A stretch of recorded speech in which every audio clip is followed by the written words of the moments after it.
Tuloy na natin to. Panawagan ng publiko para sa isang wasto at transparent na investigasyon kaugnay ng mga anomalous flood control projects sa Pilipinas.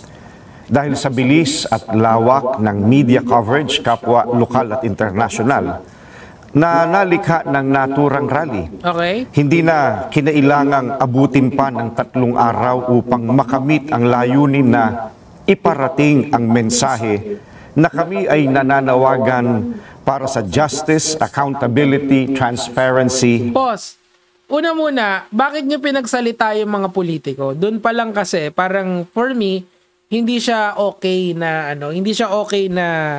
rally. Kasi dapat kung for transparency yan, walang politiko na nagsalita. Or at least, yung mga politiko, walang bahid ng corruption or walang bahid ng questionabling galawan sa gobyerno. Una nilang pinagsalita dito ay si Marcoleta, di ba? Day 1 pa lang nagsalita na si Marcoleta. Eto facts to inamin to ni Marcoleta sa Net25 kung saan dyan. Sabi niyang ganun, na meron daw siya mga donors doon kung bakit mas malaki yung yung campaign contribution niya kaysa sa network niya. Kasi nga marami siya nag-donate sa kanya na hindi niya sinama doon sa kanyang hindi niya sinama doon sa kanyang sose, 'di ba? Or doon sa kanyang yung sa declaration niya kung ano yung kanyang ginastos, 'di ba? So why is it that bakit kaya na it's about transparency pero yung unang-unang tagapagsalita nyo is hindi siya transparent. Quite literally hindi transparent yung ginawa ni Marcoleta. Di ba dapat siya yung dapat doon niya sinabi na eto yung mga donors ko. Kasi sabi niya, mga friends daw yung donors niya. Sino ba yung mga friends na yon? One could only speculate. Ang mga INC din ba yung mga donors niya? Some people are saying na baka mga Diskaya yung owners nila, yung donors niya, di ba? Nice yan, Boss Nix. Piliin lang. Oo nga. Gusto ko lang kasi ina-address ko na rin din yung pilay issue. Hindi totoo yun. Sobrang hindi totoo yun. Huwag kayong maniwala doon, as in. Pero sabi ko nga sa inyo, pwede naman kayo pumunta sa gym. Sabi ko sa kanya, akin na yung details mo. Sa business mo pa ako pupunta, sino ka ba? Anyway, I just wanna say that kung ayaw nyong maniwala, you can visit sa gym. Pwede naman. And pwede nyo rin i-follow yung Strava ko. Pwede naman. Anyway, back to the topic dito. Diba? So kung it's about transparency, dapat hindi nyo imbitan si Marcoleta. Kasi meron din mga tinago si Marcoleta by his own admission. Sinabi niya yon na yung may mga donors siya na ayaw niyang pangalanan, which is mali. Kasi dapat papangalanan mo yung mga donors mo. Diba? Sabi ni Raiden Yinlin, INC daw ang mga Diskaya. Hindi ko alam. Sabi mo yan. Hindi ko sabi yan. Sabi ni Arvin Landa, sayang yung VL ng mga members.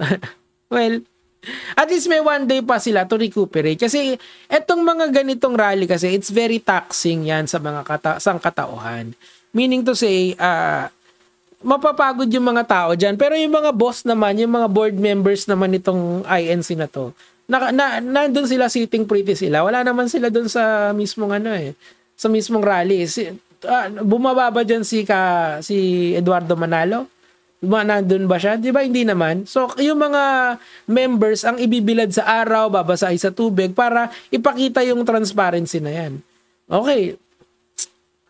Tapos, pinagsalita pa nila si Amy Marcos, di ba? Amy Marcos is already a polarized figure sa ating bansa. Meaning to say, alam mo yung kanyang hilat siya. Alam mo kung saang panig siya. Politically biased na si Amy Marcos. So why is it that okay lang na sumampa dun si Amy Marcos just for the sake of it, 'di ba? Mali Si Chavit Singson din umakyat doon. Alam naman natin na yung mga pronouncement ni Chavit Singson is anti-Marcos, anti-BBM na, 'di ba? Lalong-lalo naman si Rowena Guanzon. So it is really not about transparency. It's a show of force para ipakita na malakas ang INC block. Sige, malakas kayo.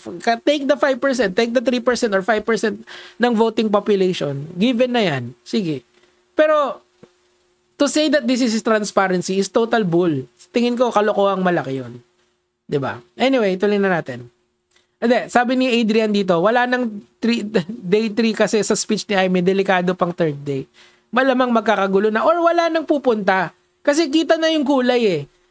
Sabi ko nga sa'yo, Adrian, kung nakikinig ka kanina, sige, pwede may playback naman to, Kiere. You can always watch this in demand. Mark, thank you so much sa Tol, baka magdagdag na tayo ng membership, okay lang ba?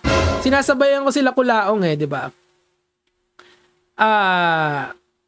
Yun nga, tapos number 1 Armada. Thank you, Tol, 39 months. Teka lang, huwag ka mag-spam bro, mababan ka. Yun nga yung point ko doon. So parang it's really not about transparency. For me, really natin. At peace. Nagpapasalamat kami sa aming mga kaibigan mula sa media, sa local man o international na nag-cover ng event at nagpalaganap ng mensahe ng rally. Lubos din naming ipinapaabot ang aming taus-pusong pasasalamat sa lahat ng aming mga kapatid na dumalo sa Rally for Transparency and a Better Democracy. Kasi etong mga rally na ganito, may diminishing return yan unless it's organic. Masusustain yan. Pag hindi siya organic kasi may diminishing return siya. Ibig sabihin, sa day 1, ito yung peak. Habang tumatagal, pababa ng pababa. I believe na throughout the days, parang hindi na siya ganun kakapal yung tao. This is as far as the reports are concerned. Meaning to say, baka pag sa third day, kalahati na lang yung forces nila. Pero it's still massive. Kasi 600,000 yung pumunta. Let's say 100,000 yung nandun. It still beats the EDSA number. So, kudos sa kanila sa ganun.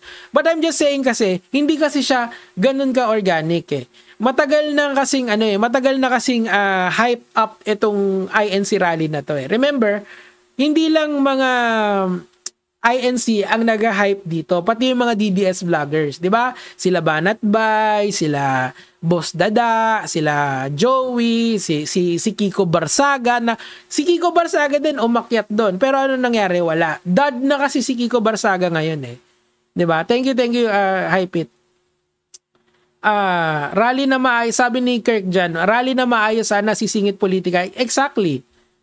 Sana wala na lang politiko na pinaakyat doon Sana ang pinaakyat nila doon, yung mga members nila na gusto ng transparency, yung mga young members nila, mga Gen Z members nila na gusto ng transparency. Kasi etong transparency issue na to, it's really not about it's all about the Filipinos Yes, it is all about the Filipinos. Pero yung idea nito, it's not just hindi lang siya para sa mga pero it's mostly for the younger generations, di ba? Kasi kayo na yung mag-i-inherit nitong country na to when these fucking old politicians, mga trapo na to is mawala. Kayo na yung susunod na voting populace Kayo na yung magiging working class citizen. Kayo na yung magbabayad ng tax through your income tax. Kayo na yung magiging negosyante. Kayo na yung mag-i-inherit ng Pilipinas in a few years. Di naman ako Ako, I will be an old man. Kaso wala cute ako Yeah! Cute ako Pero I will be older in the next, of course, in next generation. So, ang kaya ko lang i-offer sa inyo is siyempre, desensitize na ako sa ganitong klaseng galawan sa gobyerno. To some extent, I understand yung galawan ng mga politiko natin for their survival. Pero yung younger generation, you will be the one na mandidire sa mga ganitong galawan. Kayo yung masusuka sa corruption. So, this one is for you. Ang ginawa ng INC, I think yung pinaka biggest mistake nila dito is to shift to the old narrative ng mga trapo. Mga pinaakyat nila doon, mga DDS So it became a colored rally instead of a transparent rally, 'di ba? That's the point. Sabi ni Dens dito, di na nag-a-apply yung separation of church and power. Church and state. Yeah. Si LT ba member nito? I'm not sure. Pero that's the point there i-inherit na ng mga kabataan ang ating bansa in a few years time. In my opinion, or at least in my analysis dito in my mathematical analysis sa mga galawan dito, I think in a few years time, ang magiging voting block talaga of power is not really the INC anymore. It's the Gen Z voters. It's the Gen Z voters and yung mga Gen Xers at saka yung mga regional voters, hindi sila ma-overshadow sila ng mga Gen Z voters. These are the currently mga 15 years old, 16 years old, 17 years old, 18 years old, and yung mga voters na nag-show up nitong 2025 election. That is why I believe na they should have invested more on their younger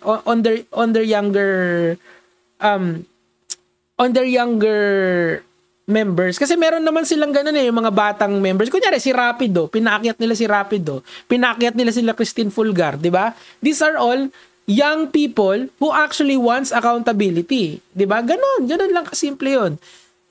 Yes, may bias sila towards certain politician, pero they are young. That's why. Yun yung mali nila eh. Anyway, let's end this. Sa Quirino Grandstand sa Maynila, noong Linggo, Nobyembre 16, 2025. Sa ikalawang araw ng rally, Lunes, Nobyembre 17, mas marami pang mga kapatid mula sa iba't ibang probinsya ang dumating sa venue. Ito ay pagtugon sa panawagan ng pamamahala ng Iglesia upang iparinig ang aming tinig sa lumalakas na panawagan ng publiko para sa pamahalaan na agarang tugunan ang malawakang korupsyon na nakaaapekto na sa ekonomiya ng bansa at maging sa international standing nito. Ito rin ay kabila... Well, totoo naman yan na nakakaapekto yan. Pero ang kasing maglilive ng... Alam mo, maganda na sana yung visuals ng INC eh. Pag tinignan mo, daming tao eh. Ibig sabihin, solid yung voting block nila. Lahat ng gustong tatakbong presidente, senador, any public official for national election will really court the INC. Pero this left a bad taste in everyone's mouth. Siguro sa inyong mga INC, palakpakan na dyan. Pero sa aming mga non-INC members, we will see this as another way, another day of destabilizing the government through the DDS mouthpieces. Andyan si Chavit, andyan si Aimee, andyan si Kiko Barsaga. And I believe umattend din dyan yung mga DDS vloggers. Hindi nila pinapasok, pero yung mga main characters, main MCs ng DDS nandun. I think failed sila because of Aimee Marcos alone. Kumbaga, yun yung the straw that broke, the mangga that broke the camel's back. Anyway, mga kamats, mga kaibigan, yun lang naman po yung sa akin dito sa topic na to.